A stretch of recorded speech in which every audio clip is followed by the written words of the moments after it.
Peace be with you. Let us all be inspired by a Bible verse today and learn from its reflection. Please share to your friends and loved ones so that they too will get motivated by the Lord's teachings. Thank you and may God bless us all. Proverbs chapter 14 verse 34. Righteousness exalts a nation, but sin condemns any people.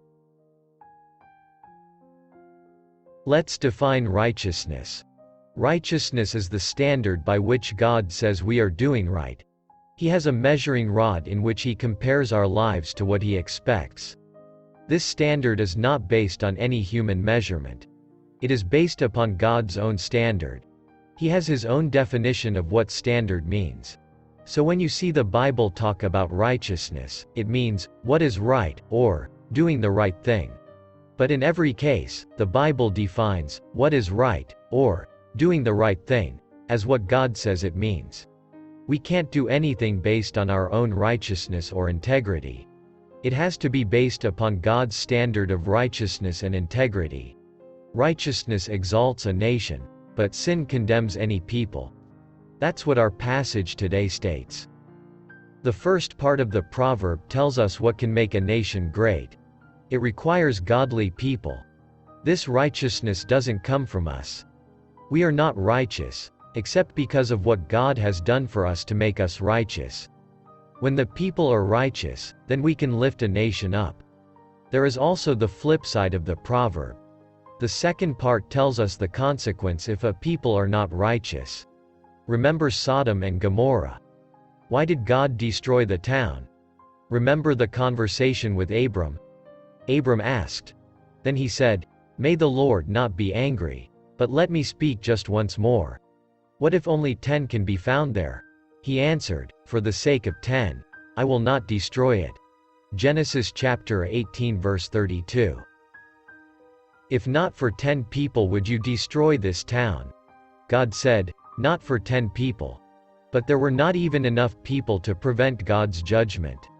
In that conversation, Abram is finally understanding why God would destroy the town.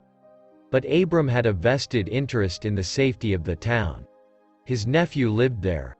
He pleaded with God that he would save the town. Are we doing the same with our neighbors, our cities, our country? Are we pleading?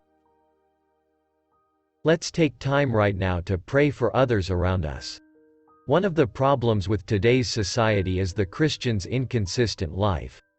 We say one thing, but we live differently. The second part of this proverb is very true today for Christians. But sin condemns any people. We promote lifestyles which are completely sinful and disgraces other people. We sin, yet we know we are saved by grace. However, we think that sinning will make grace even more powerful. We gossip, we speak ill, we hurt others, we promote strife. We rant and rave both in public and online. We won't extend forgiveness to others and we are too arrogant to admit that we sinned and need forgiveness. Are you modeling a Christ-like spirit for others? Let's take the time to confess our sins to each other in prayer. Just remember, when the people are righteous, then they can lift a nation up.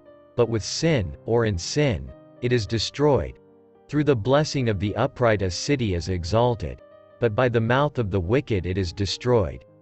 Proverbs chapter 11 verse 11. Please help spread the teachings of the Lord by sharing this video. Again, thank you and may God bless us all always.